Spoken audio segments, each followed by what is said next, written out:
famous song that Bill Monroe ever wrote, recorded, and he recorded it several times and several different ways.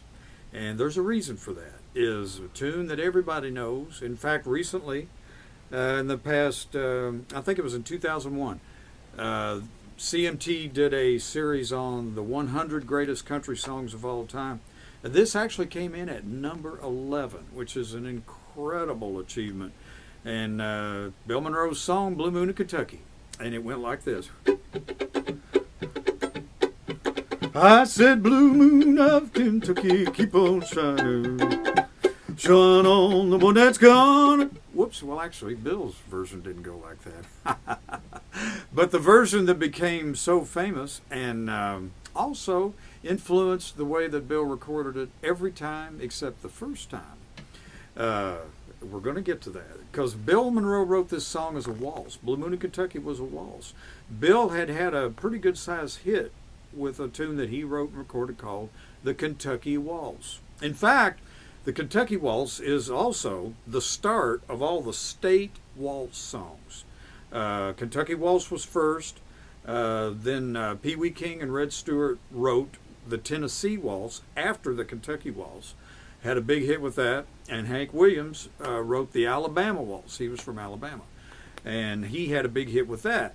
So Monroe had a big hit with a waltz number about Kentucky. He was driving back from Florida one night in the 1940s and wrote a tune and thought, man, this is pure gold, called Blue Moon of Kentucky. Now, Bill's version was this here.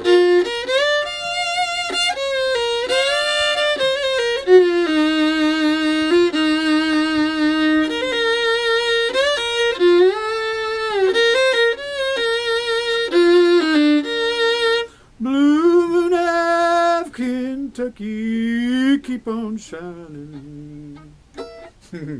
Shine on the one that's gone and proved untrue. Blue moon of Kentucky, keep on shining. Shine on the one that's gone and left me blue. Now it was on a moonlit night, stars were shining bright, and you whispered from on high, your lover said goodbye. Blue moon of Kentucky, keep on shining. Shine on the one that's gone and said goodbye. So it's a waltz all the way through. Then Bill played it on the mandolin, came back and sang it all the way through. Chevy played it on the fiddle. They played it all the way through. And then Bill sang it again, always a waltz. Okay, that's 1946. They recorded that. 1947, the record came out. Okay, fast forward now to the 1950s. And a young truck driver from Tupelo, Mississippi, who has moved to Memphis. When his mom and dad moved to Memphis, the family moved to Memphis, Tennessee, is standing in the Sun Recording Studios over in Memphis, Tennessee, and he's recorded about 3 songs so far during the course of the session. He recorded first a song called Harbor Lights. It's an old pop standard. I don't recall what the second one was. The third song was a tune called That's All Right Mama. And boy, they knew they had a hit. They knew they had a hit. And, of course, the truck driver from Tupelo, Mississippi, he never had to drive a truck after this session. It was Elvis Presley, Elvis Aaron Presley. So 1954, he's standing over there in the Sun Recording Studios, and he has just recorded That's All Right Mama. I mean, right this minute, they finish up, and Sam Phillips says, oh, we got a hit. Now we need a B-side. What else have we got that sounds something like that? And there was 2 musicians on it in addition to Elvis on the session. There was, and in fact, for years, we're an Omni Sound recording studio here in Nashville, and for years, the guitar player didn't live over here, but owned a business just right up the street from us here. And Bill Black, the bass player, and Scotty Moore, the electric guitar player, who I was mentioning, he owned a tape duplication business over here on 17th Avenue, just north of the Circle, the roundabout here. And so he's standing there with the guitar, and Bill Black starts playing, funky bass, walking the bass, and Bill Black starts singing in kind of a high falsetto imitation of Bill Monroe. That's how big a star Bill Monroe was in the 40s and 50s, all the way from the 30s. The minute he's, Bill Black starts, I said, Blue Moon of Kentucky, keep on shining. They all immediately know, oh gosh, it's Bill Monroe's song, Blue Moon of Kentucky. And so Bill Black is just fooling around with that. Well, Scotty falls in with the guitar, and Elvis starts falling in with his guitar, and pretty soon Elvis is singing, I said, Blue Moon of Kentucky, keep on shining, shine on the one that's gone and proved untrue. So he sings Blue Moon of Kentucky. Well, they record Blue Moon of Kentucky, and when they finish, of course, Sam Phillips says, well, boys, we got our B-side. And he said, boy, that makes a pop song out of it. Well, just about. Always like that part. Well, just about. What I have since found out, and I think this is really interesting, is that Carl Perkins had actually been performing a live version of Blue Moon of Kentucky in that same kind of rockabilly style, actually even slightly before this time. So whether Bill Black had heard that and knew about that, I would say chances are he probably did, that he had heard Carl Perkins, doing Blue Moon of Kentucky in that style. And I find that really interesting that people were already using, Bill Monroe songs as source material for their style, and they could recognize, the rhythm of the words and the Rocky Road Blues that Bill wrote and recorded in the 1940s is really rockabilly. I mean, that's a rockabilly song. It just happens to be Heavy Traffic Ahead is like rockabilly. They just happen to be with a mandolin and an acoustic guitar, an acoustic bass, and a banjo and a fiddle. So, 1954, Elvis does the Blue Moon of Kentucky, Bill's beautiful, pretty waltz number, sad, sad, lonesome waltz number, rockabilly style. Well, the first time Bill Monroe heard it, and of course, people have a way of approaching an artist, and causing trouble. And so people would come up to Bill and say, Bill, have you heard what they've done to the Blue Moon of Kentucky? This boy from Memphis has ruined the Blue Moon of Kentucky. He is, I don't know what you want to call it, but he's doing everything to it. It don't sound like the Blue Moon of Kentucky at all. And of course, Bill is apoplectic. Is that right? How could somebody do that? Well, they should stop somebody from taking a man's number and doing that to it. That's a beautiful waltz number. And then Bill heard it, and he was apoplectic. Oh heavens, that's not the way that number goes. Because Bill, as we all know, has been firmly established over all these years. Bill was very firm about how a song went. That is not how that number goes right there. That is not the Blue Moon of Kentucky. That is some other number, and that is ruined the Blue Moon of Kentucky.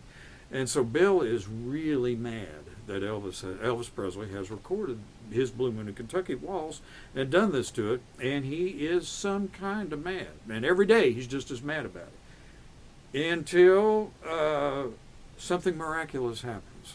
And Bill Monroe gets the first royalty check from Elvis Presley doing Blue Moon of Kentucky.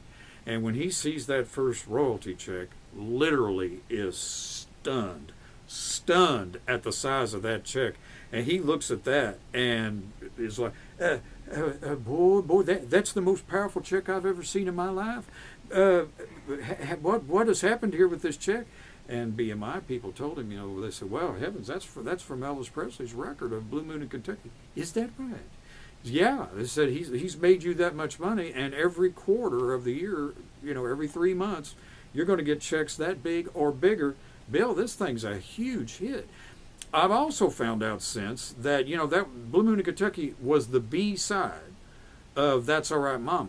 What I didn't know until recently was that actually all over the South, Blue Moon of Kentucky actually was a bigger hit as far as airplay than That's All Right Mama was. So, his checks were astronomical for the time. So all of a sudden, Blue Moon of Kentucky by Elvis Presley is like, all right, I'm all for this. As a matter of fact, I'm really proud of it. In fact, when I played with Bill Monroe, I used to love this. You got to remember our chronology here. Bill records Blue Moon of Kentucky, sad, lonesome waltz song, sad, lonesome waltz song. 7 years after that record's released, Elvis records Blue Moon in Kentucky, Rockabilly, Wide Open. Bill Monroe is not pleased. He is one unhappy man. You've ruined my song. How can you do this to my waltz number? Starts getting these checks that are like, oh my gosh, that's going to pay for the farm right there. Oh, that's going to pay for a lot of stuff right there, boy. And all of a sudden now, Bill is thinking that that's the greatest thing. And also, you also got to remember, Elvis Presley is bigger than any artist in the history of music. And it is a phenomenon by this time. And he's recorded one of Bill's songs. And so that really increases the whole value, not just dollar-wise, but to an artist, that he is the author of Blue Moon in Kentucky.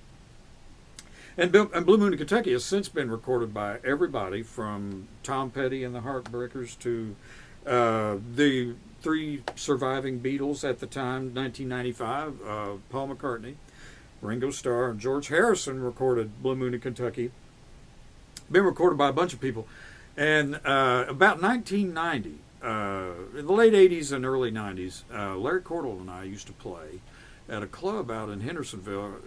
We wanted to play some bluegrass because I was doing, sessions all the time. And Cordell was writing songs all the time, so we started playing there on Wednesday nights. Well, Bill found out that was there, And so he started coming in every Wednesday night, and he'd just get up and do a set, So I'd do my bit, we'd play. And then, no break or anything, Bill just, he'd be standing right there at the edge of the stage, bring me on. Now, ladies and gentlemen, here he is.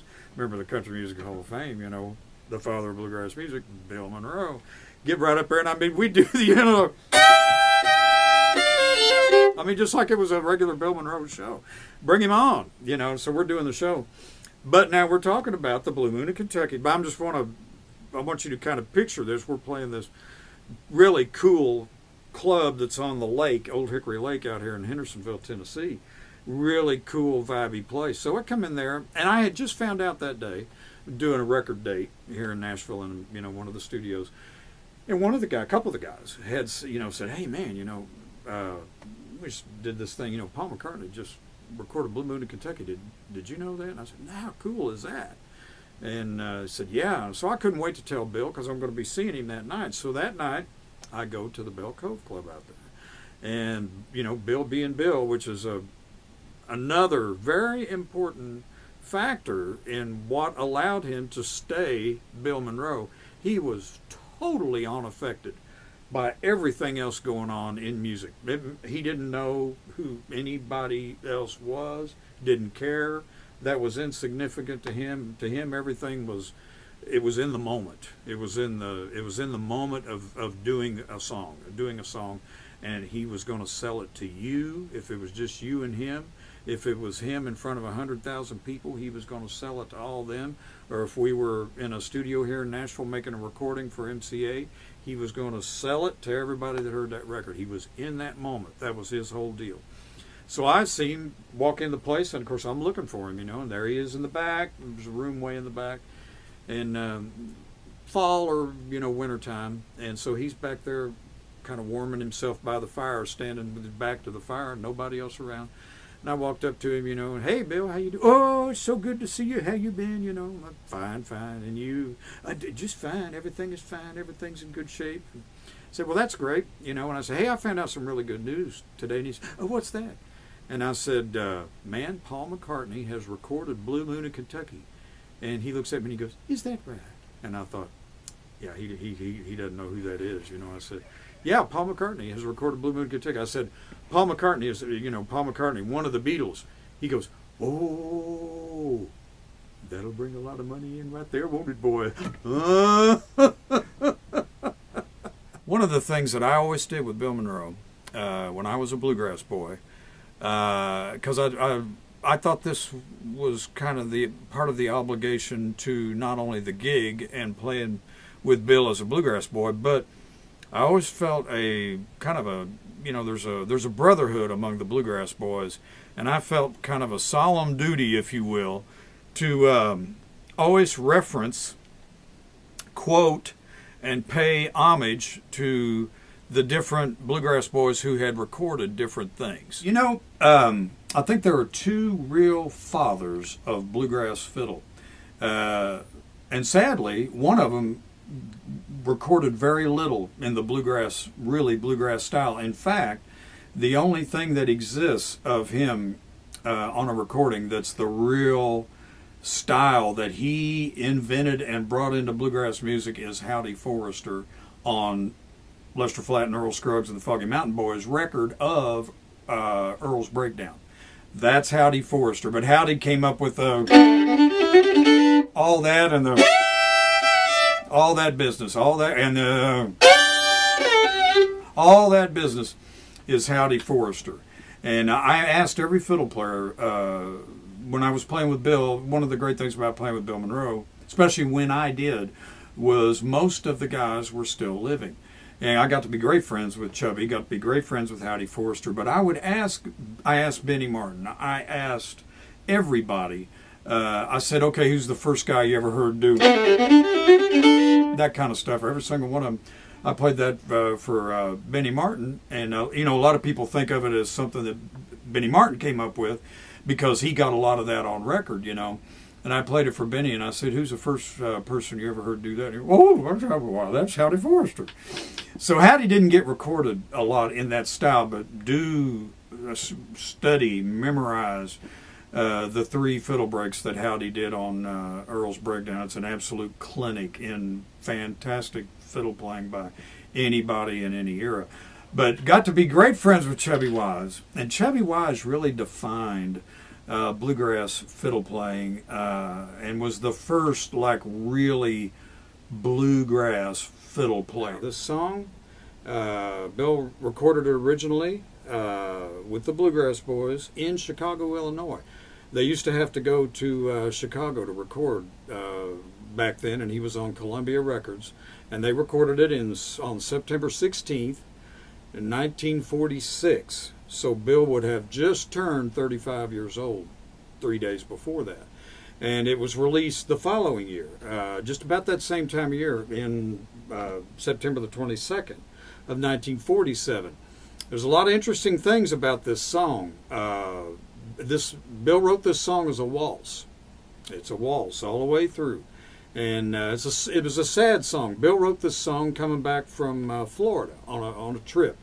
And by 1946, 45 when he wrote the song, 45, 46, Bill had already lived here since 1939. So he'd lived here about 6 years. But he had left home to go up to East Chicago, Indiana, and work at the Sinclair Oil Refinery, a long time before that, in the 30s, early 30s. So he'd been gone from home a long time, and he missed he missed home, but he also missed the idea of home. And Bill was very, very, very proud of being a Kentuckian and being from Kentucky. And he thought he was still from an era, Bill was born September 13th, 1911, and he was from a time when if you were from Kentucky, you played music differently than if you were from Missouri, or you played differently than somebody from Virginia, or you played differently than they played in North Carolina. Because Bill and I used to talk about, the North Carolina bow, the fiddle bow, or the Georgia fiddle bow, with the style of Clayton McMitchen, somebody like that who was a lot older than Bill, and basically whose career predated Bill's, and whose career, because of the age difference, was, ending as Bill's was starting. So Bill, very, very proud of anything to do with Kentucky, and lots of tunes. The Kentucky Waltz was a big record. He'd already had a hit on the Kentucky Waltz, so he also was very aware that a waltz number was something he could have a hit with, and something about Kentucky because he actually wrote Kentucky Waltz as an instrumental first, and then they put words to it later. And we're going to go through that with the tutorials when we go through, his repertoire and really dissect all the intricacies and the little subtleties and what makes Kentucky Waltz the song that it is. But Blue Moon in Kentucky, they recorded it in Chicago, Illinois. And it was Bill Monroe, of course, mandolin, and he sang lead all the way through. Chubby Wise played the fiddle. Earl Scruggs played banjo. Lester Flatt played guitar. And Howard Watts, who also performed under the name of Cedric Rainwater when he was doing, that was his comedy name when he was doing comedy. Back then, that's something I really want to get across in these tutorials too, because what we're going to do with these tutorials, we're going to learn about Bill Monroe the man, how he was as a man, and how that influenced his music, and then how he was as a musician, and then how he was as a band leader. And to do all this, as far as the music, we're going to use kind of as a tool as we go through these different songs in these different eras. We're going to use the fiddle players, and what the fiddle players were doing. You know, we're going to go back and catch Art Wooten and, you know, even Jim Shoemate and those guys, Howdy Forrester. Those two never recorded with Bill, but they're very influential because Bill Monroe was on WSM, Grand Ole Opry, 50,000 watt clear channel radio station. So every musician in this whole, I always say, the story of the fiddle in American music for, you know, from the late 1930s all the way through, you know, the end of the 20th century, was the story of Bill Monroe and the Bluegrass Boys. He had the best fiddle players. It was the premier fiddle job to have. If you played with Bill Monroe and you played the fiddle, you were the featured instrument at all times. You had almost all the intros. You had the backup. You played the backup. Most of the instrumentals were fiddle tunes or numbers written for the fiddle because Bill had wanted to be a fiddle player. And we're going to talk about that at another time. But Bill, being the youngest of the family, he wasn't allowed to play the fiddle because, you know, I want to play the fiddle. Oh, no, Bill, you can't play the fiddle. Birch plays the fiddle. Oh, well, I don't like that. Well, I'll play guitar then. I like guitar. I play guitar with Uncle Pen. Well, no, Bill, you know, or Willie, as they called him sometimes back then. No, you can't play the guitar. Your older brother, Charlie, plays the guitar. So Bill was given the lowly mandolin. You know, they thought, well, here, you get the mandolin. That's what you get, Bill. You don't get to pick it out. You just get the mandolin. Of course, Bill being Bill Monroe and having that, always the spirit of, I'm going to show you, and I'm going to show you, and I'm going to show you. He took and became quite the mandolin player, to the point where in the family band they thought he was, well, now you're playing too loud, you're too strong, you're too powerful. So they even took half the strings off his mandolin. So that's kind of the basic beginning that he started with. So by 1946, when they recorded this song, Bill had already been a Grand Ole Opry star for 7 years, almost to the month. So he'd been a big star a long time. And when they recorded this song, again, they recorded it as a waltz, recorded it in Chicago. It was released in 1947. And you go back and listen to that Columbia record. And Chubby Wise, Robert Russell Wise was his real name, was the fiddle player on that record. And you listen to the waltz.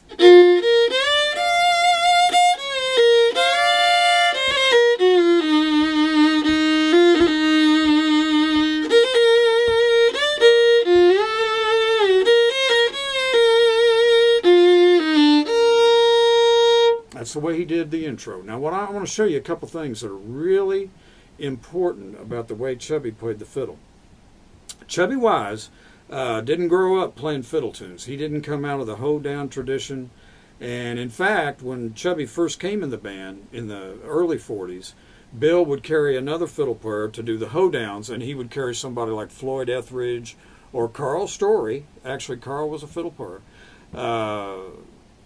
To do the fiddle tunes. They would do the, you know, they called that short bow fiddle playing. And that was something that people wanted to hear because fiddling had been for dancing. So Bill would carry somebody to do the short bow stuff. But Chubby Wise was a swing fiddle player. And Bill heard him play and immediately knew, I can do something with that for my music because I want my music to be really, really bluesy. I'm after the blues here. Bill was a solitary man. He was he had the blues a lot, and he was a lot of that was from his childhood and he lost his mother at a very early age, and then his father died when he wasn't very old either. And so Bill was pretty much left to fend for himself, and he batched, as he called it, with Uncle Pen, Uncle Pen was Bill Monroe's mother's brother. And we're going to get into Uncle Pen in great detail, and there's a lot of great stories about Uncle Pen and Bill Monroe and Uncle Pen that we're going to get to when we do the tutorial on Bill Monroe's record of Uncle Pen. But right now, we're talking about Blue Moon in Kentucky. And again, the most important song Bill Monroe ever wrote. It's his number one composition. And again, recorded it as a waltz, again, in 1946. Now, there's a couple things I want to show to you about the way Chubby played. When I first met Chubby Wise, I was playing with the Boys from Indiana, probably 1976, or late 76. And the Boys from Indiana were huge in the state of Florida. They were really, really big all over the Midwest, and then really, really big in the state of Florida. Chubby Wise lived in Florida. He was a native Floridian and had retired to Florida, loved the weather and all that, but he was an icon in Florida. He played every bluegrass festival in the state of Florida would book Chubby Wise because he was a really charismatic character. He had a fantastic smile and laugh, and he was kind of a Burl Ives looking character, great big, heavy set fella and really short, and had this way of talking. He talked kind of like that, and always smiled and laughed and just seemed like he was having the best time of anybody at the show. And, very charismatic guy because Chubby Wise had been a big star himself since the 1940s. And so I would talk to Chubby a lot about his fiddle style, and, we talked fiddle back and forth. And I remember Chubby telling me something that I thought was really, really, really important, and I want to tell you. We were talking about fiddle playing, and he said, Glenn, he said, when I was with Bill and playing fiddle with Bill, he said, I always tried to hold on to a note just as long as I possibly could and get all the tone out of it that I could. And what he's getting at is, you'll hear that in his playing. It's also real dynamic, and he didn't know to call it that, but you hear the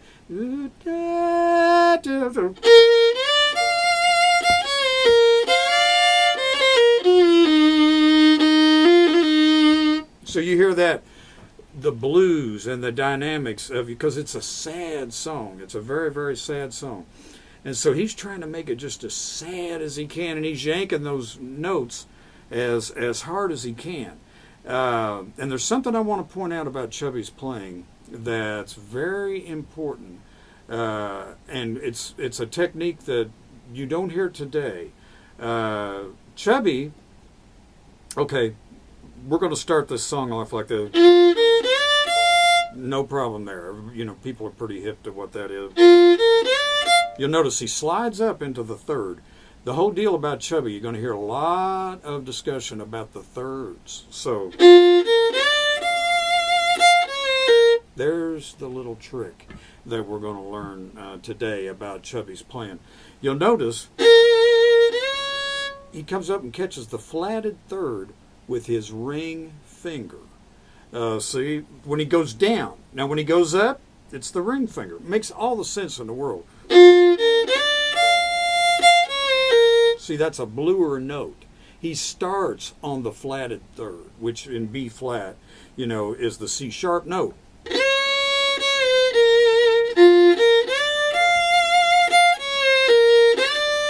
Now, when he slides up to the third, that makes all the sense in the world because he starts slightly under the third and then slides up to it. And so when when we're going up to the third, he slides up. When he comes down, he's sliding from the flatted third through the second of the scale. So we're in B flat. So sliding down from the, so it sounds like this. I'm exaggerating there, but just so you can hear it.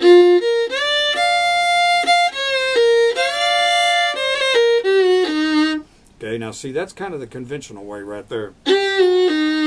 But if you think about it, what we're actually doing there, we're sliding from the dead-on third down to the flatted third down to the new fourth. So, like...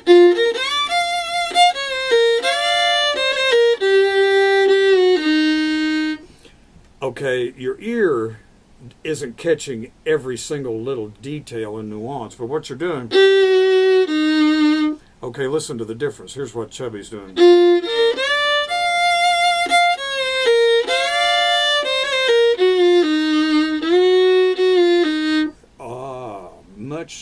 It's sweeter, and it's actually much more musically correct because you're getting...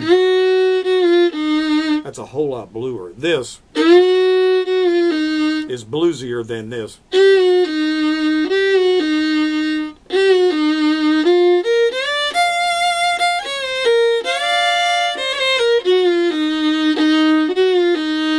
And another thing about it, as we study this and as you think about it and reflect on all these things and put it to use in your own fiddle playing, it's closer to the way you sing. See, that's what he's trying to do. He's trying to play exactly like Bill sang. So, you know, if you go, Blue Moon of Kentucky, keep on shining, shining. And, you know, Blue Moon of Kentucky. There's a blues in that. You know, it's not Blue Moon of Kentucky, keep on shining. No, no, no. It's as bluesy as Bill can get it. Consequently, Chubby's playing it as bluesy as he can. So you get the Blue Moon of Kentucky, keep on shining. And that's what Chubby's playing. He's playing Bill's melody.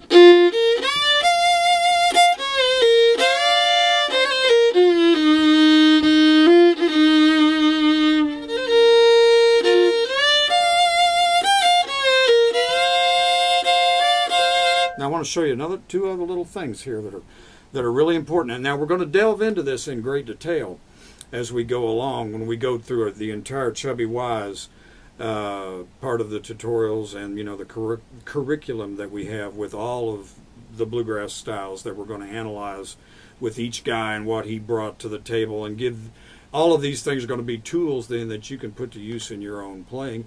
Or even if you don't play the fiddle, you could, as a listener, you're going to be able to appreciate even more. Oh my gosh, those guys were doing that. They thought about all this. And yes, they did think about all this. All these things were thought out because even if they weren't, you know, terribly fluent with being able to tell you why they did it, they knew they did it. And if they heard somebody play...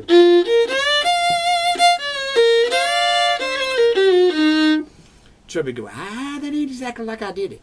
You know, and then he'd turn around and play.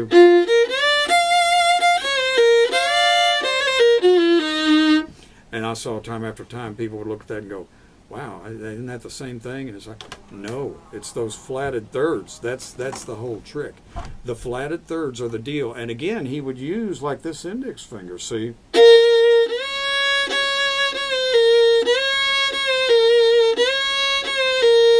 You know, he wouldn't stay. Actually, what he's done is he's actually switched position just for that one thing. But I tell you, a real good example of like a Chubby Wise lick that shows you how he would use his fingers differently on the same note to get a different effect, like a bluesier.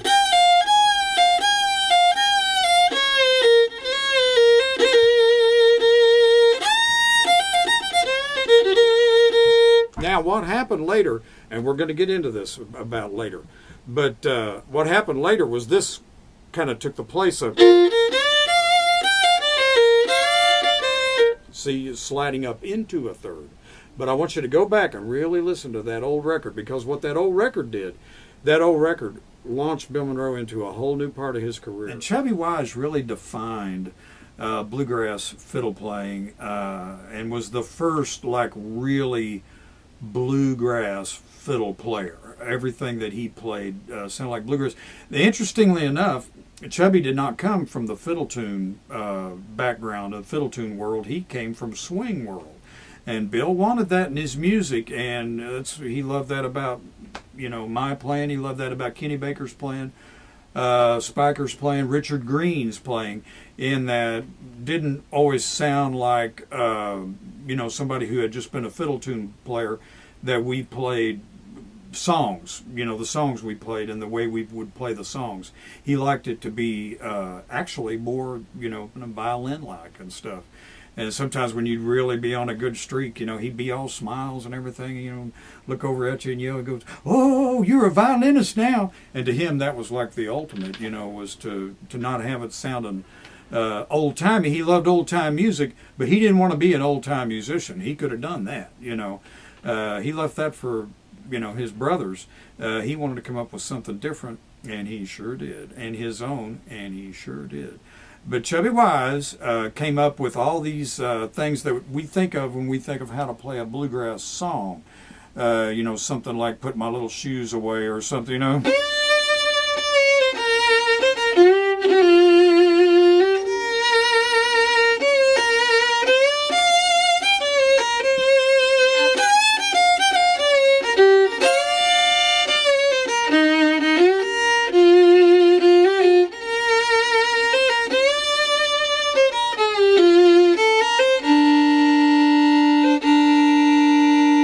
Very bluesy, very dynamic, a lot of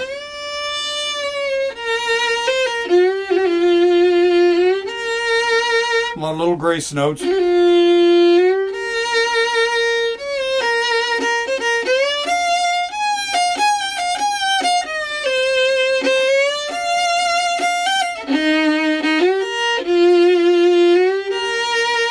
lot of, all the tone he could get.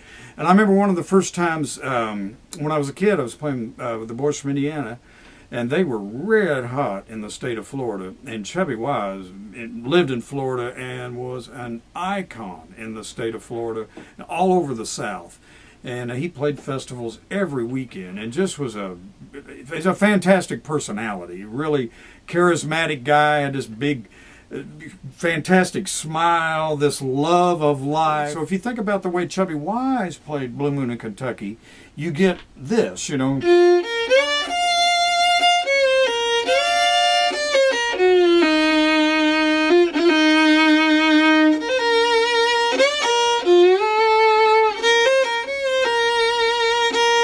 There's a whole lot of little things in there that are really cool. He would do a lot of stuff like whereas so many players, play kind of really, actually, they're coming off the third, and he would come off the flatted third with his middle finger.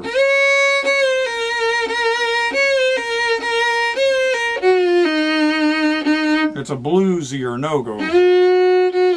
He's starting on the blue note, not the. He's not. It's not that. Now, if he slides up, he goes ahead and uses the ring finger. Where we might do that today. There's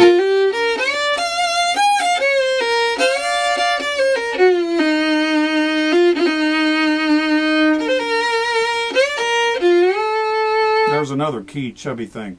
Very little use of the little finger. So when he goes up and catches that A, he's actually getting it on his ring finger. And he slides into it, of course, because he's changing positions,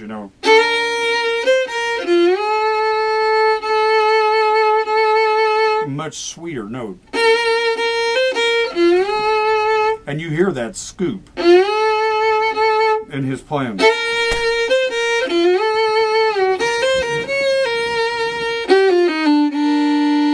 So you hear a lot of that in the Blue Moon in Kentucky thing. You hear the dynamics, you hear the big long notes. He's trying to get as much, play the tune as much, like Bill sang the tune, but very bluesy, a lot of dynamics.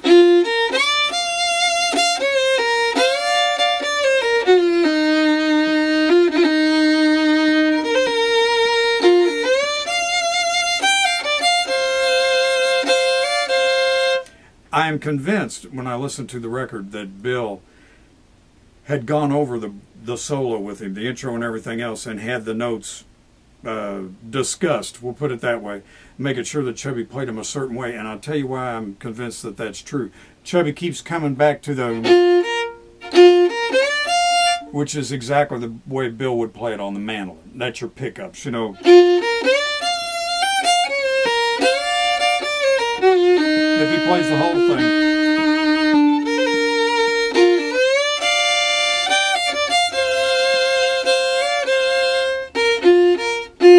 And he just plays, but there's those pickups again, and I promise you, that's a Bill Monroe directed thing, you know, make sure you do the...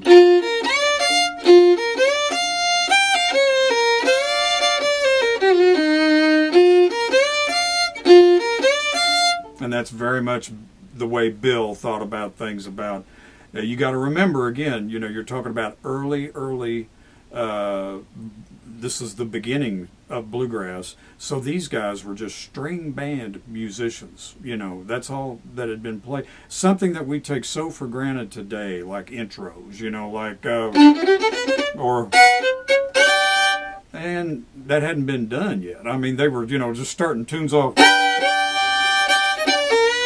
and you're in, you know. Whenever anybody fell in, they fell in, you know, with the Jimmy Shoemate stuff that we talked about. We talk about, you know, the early, you know, those ups, those were brand new things. So Bill continuously is both in his own mandolin playing and in Chubby's playing. A lot of those things are to set time for the band, you know. Nothing's counted off. And it's, you know, everybody's watching the lead guy. You also got to remember now, here's something to think about, because I'd like to really put you back in that time, right in the middle of watching these guys make this record of Blue Moon in Kentucky. They are all standing around one microphone. Now think about that for a minute. And not only are they're so close together that any one of them, Chubby could have reached and touched somebody here, obviously could have just reached right here and touched Bill. But here's another thing to think about. As they record this song, they are mixing themselves, because that mic is just catching how they sound. Okay, so they have to run that song a time or two for the engineers in there to get, there's no overdubbing, they can't edit later, they can't change anything about that performance from beginning to end at that time. And they're actually cutting it onto a lacquer. It's not even going on tape. So there's a whole lot of, also they're having to think about, I can't get too close. I got to stand back. Bill can't get too close when he sings. He has to stand at a certain place. And when he plays his mandolin solo, he has to hold the mandolin up like this. And he got really good at that. You know, Earl was the same way with a guitar. You know, Earl would put the guitar up sometime. He'd just, in his mind, I'm sure it was back in the 1950s, and he'd put that guitar up like this, even though he had his own mics, and so he could hear it, put his head right on the upper bow of that guitar, because he could really hear what the guitar sounded like. But think about that for a minute. So you're there at that recording session when they made this record for Columbia Records of Blue Moon in Kentucky, and you're standing there watching this take place. They're all standing around this one microphone, and the engineer in there, you know, tells him, he said, okay, we're ready. Okay, Bill, ready. Bill nods to Chubby, and you get...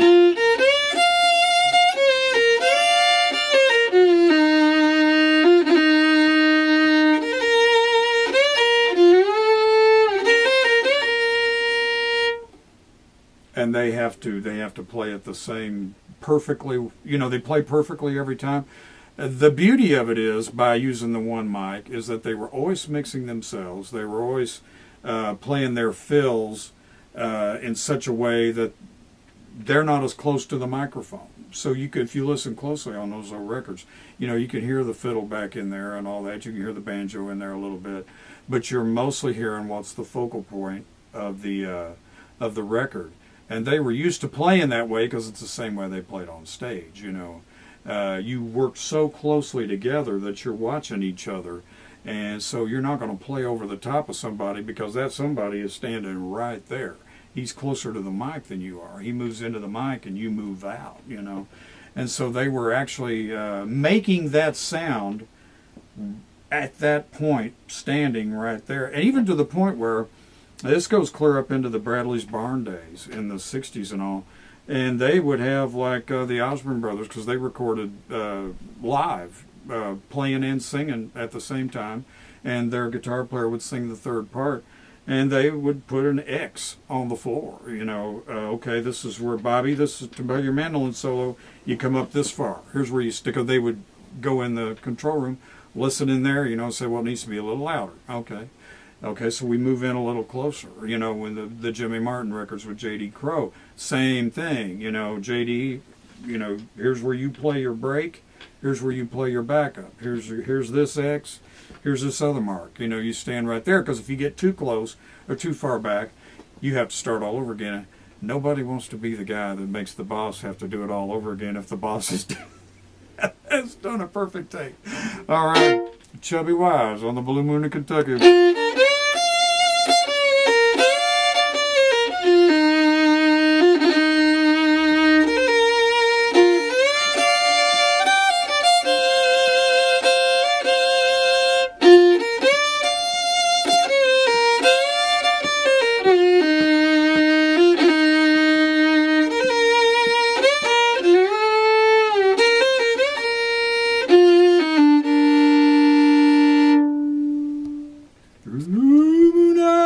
Kentucky.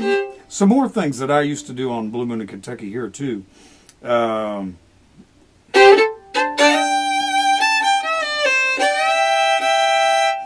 think that's worth pointing out. Lots of times I would do that. You'll notice single note, and then when I play that big long note, I'm going for the double stop, and I kind of use a bluesy slide on the third.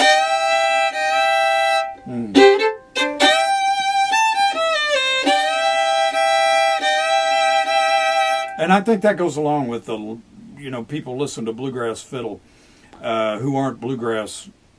They like bluegrass, but they listen to all different kinds of music. Refer to the lonesome sound, the lonesome quality of bluegrass music and bluegrass fiddle and Bill Monroe style bluegrass and Bill Monroe style bluegrass fiddle playing. And I think that's kind of the sound that we're talking about. A lot of that.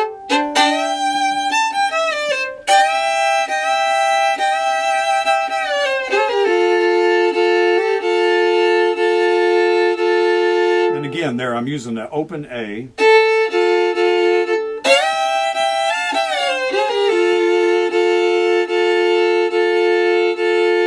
Now, lots of times, after I play that double stop, I like to give it a little more punch. And the way I give it a little more punch is following that double stop with this.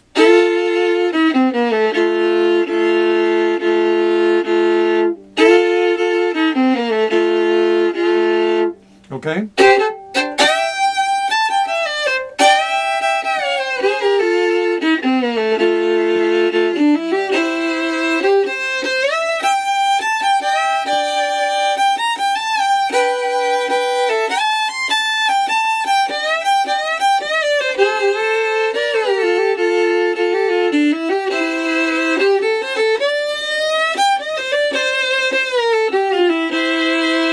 Okay, now I'm going to play you like 4 or 5 variations that are just like, just a whole lot of different ways that I play it, all in 4 or 5 little groupings here.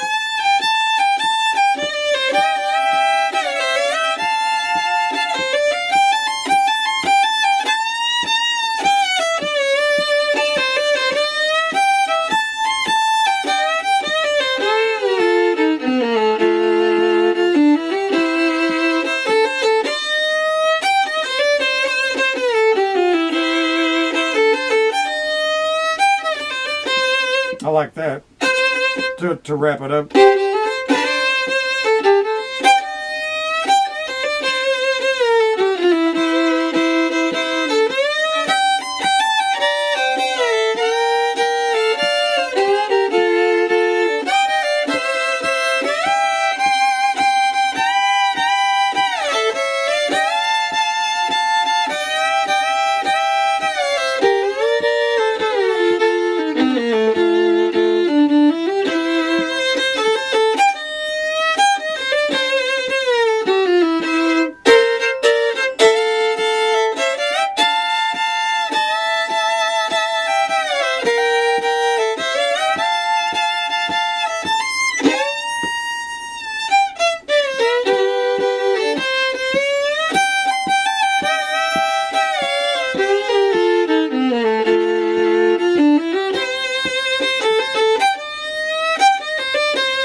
So that's a whole lot of different ways to do it. Now I'm going to show you a couple more. And the thing I want you to listen to, because a whole lot of that was like a lot of my double stop stuff that I've come up with. All that stuff. And sometimes I do, which is, and the little trick there is I'm actually playing F sharp and A instead of F. It's kind of, it's, because what it is, B flat over G, it's just moving that down a half step to A over F sharp. So now there I go back to the C scale. I'm doing, so, okay, here's another thing that I came up with. And I got the idea for this lick from the steel guitar. So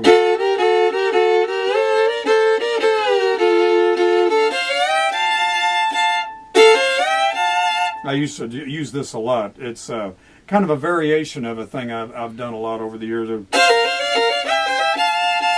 which is a steel lick. So I use it a lot. And it's not that lick, but I think it's that kind of phrasing. So from the Blue Moon of Kentucky transition from going from the end of the A part into the bridge.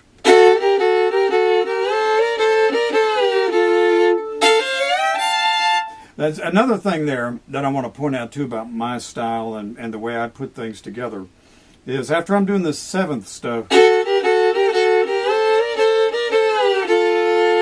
I let it settle, and I let it settle down here because I know I'm going up higher in a second. So I don't go high first. So I'm closing out this little musical phrase right here. Now my next musical phrase is this.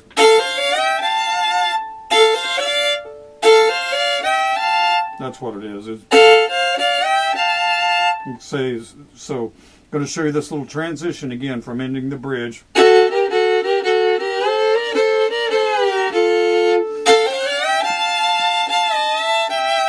Okay, now that's, then I drop it down to the seventh and then immediately push it up to the third.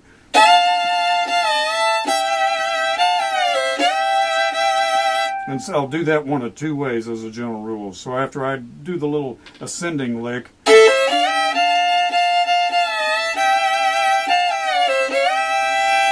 I like that because it restates the melody. But sometimes I will even make a variation there and do.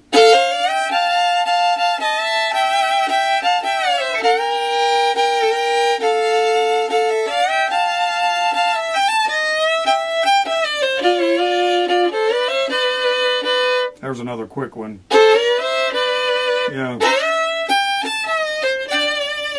And you don't, if you're going to use that one, you have to immediately put it in because you don't hold the 5 chord long enough. So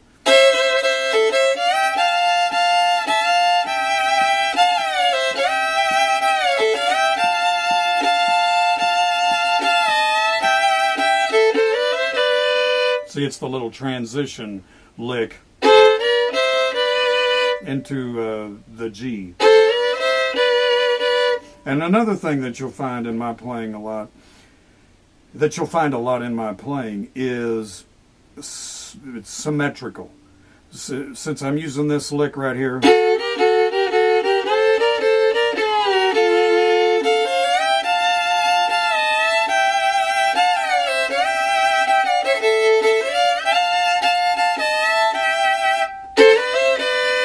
see that kind of references again the same kind of, so we've kind of bookend that entire part if you think about it that way. We've started that part of the bridge and then we go high.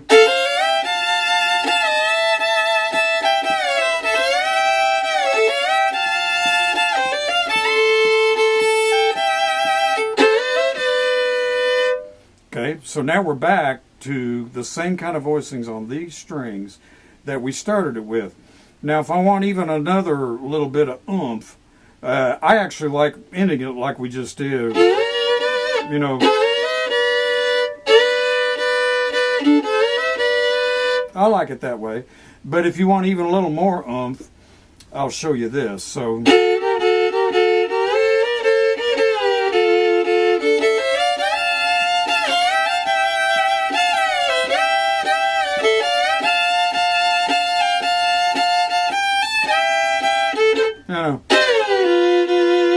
another one of mine. That's a little drop there for the.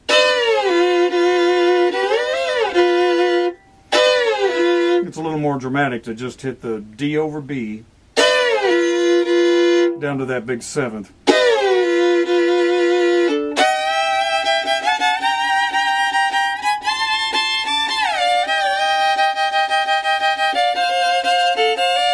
By then, Bill's giving me a dirty look, so I probably I wouldn't have done that little Dale Potter bit.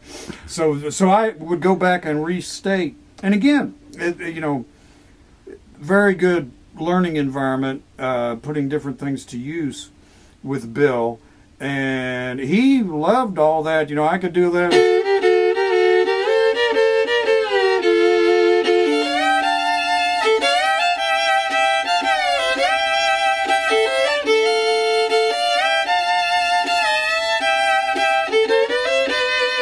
Now, I want to restate the basic melody.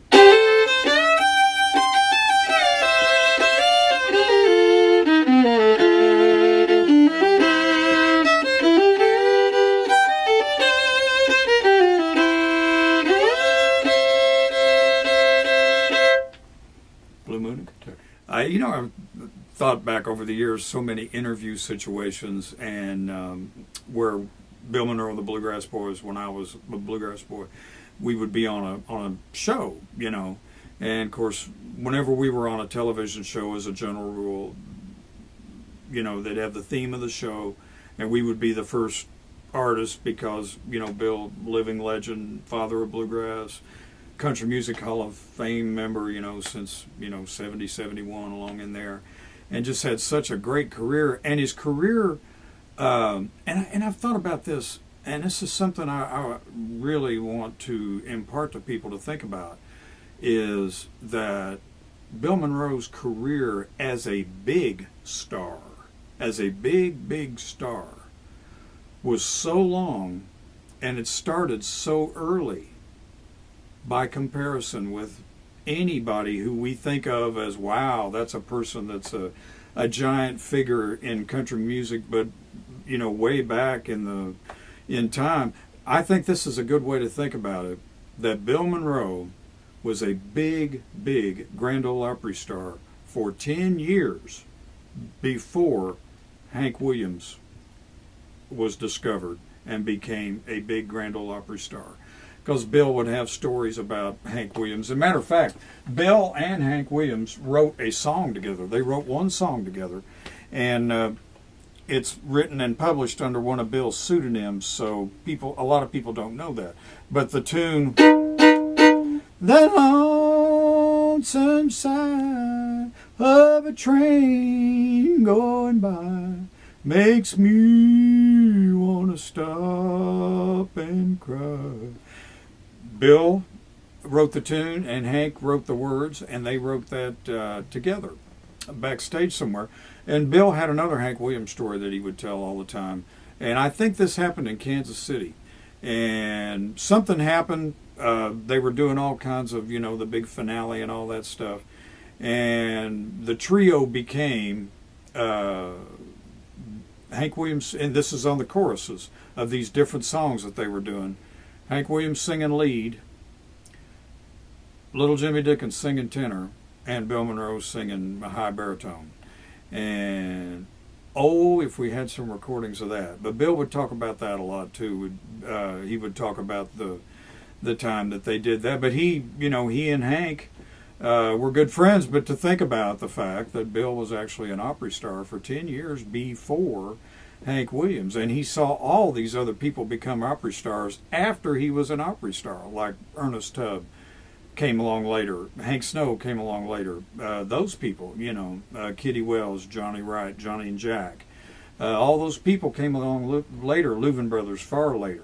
All those acts, Jim Reeves, Patsy Cline, all those people, long after that, because Bill Monroe had been a Grand Ole Opry star since 1939.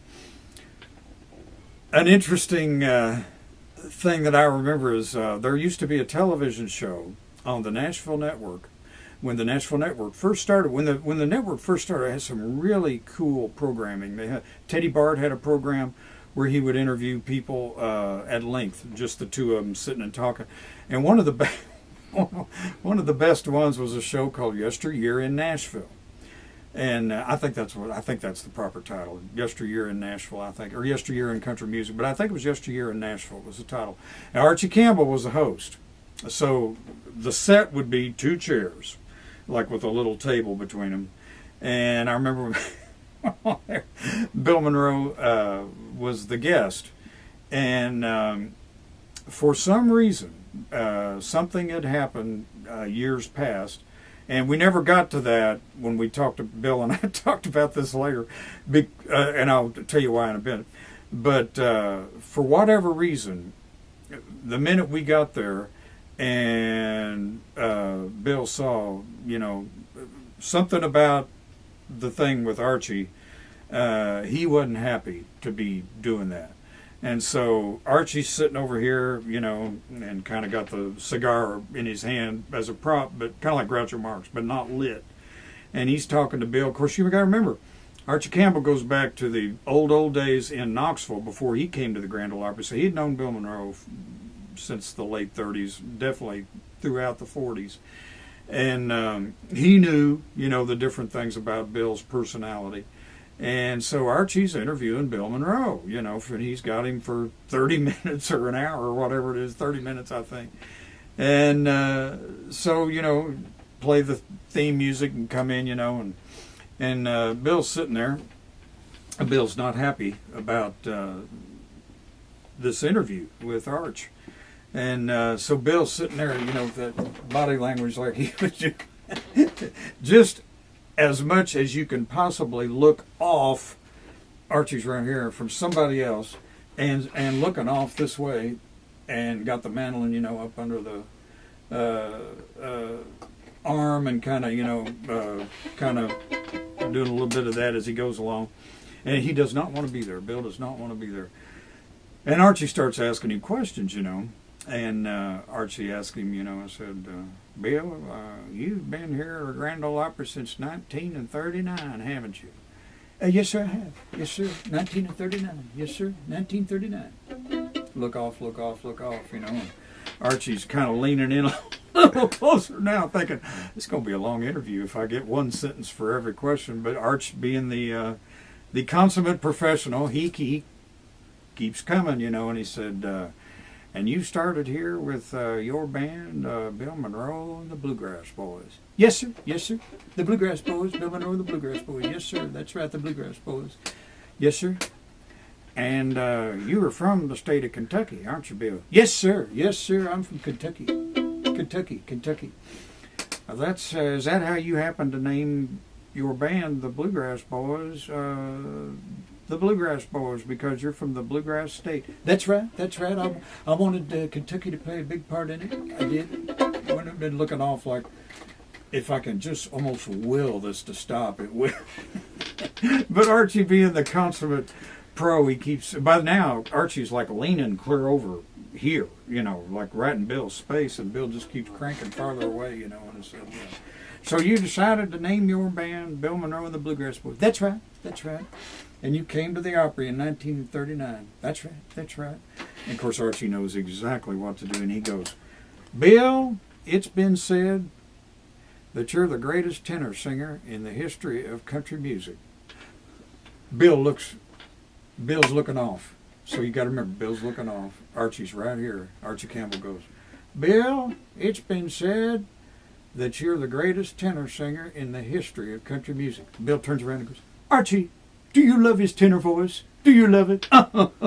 You know, you come all the way in here from Knoxville now, didn't you? You sure did. That's right. And you was up there in Knoxville a long time, and you had a comedy name when you was up in Knoxville. It wasn't Archie Campbell, wasn't it at all? No, I used to do comedy under the name of Pat. That's right. That's right. Yes, sir, Archie. We come here in 1939, and that melted the ice just like that. Just like that. That's, Bill, it's been said that you're the greatest tenor singer in the history of country music. Archie, do you love his tenor voice? His. I love that. I love that. Archie, do you love his tenor voice? Let me tell you. And then, boy, he didn't have to ask him but about 2 more questions, and Bill was off to the races.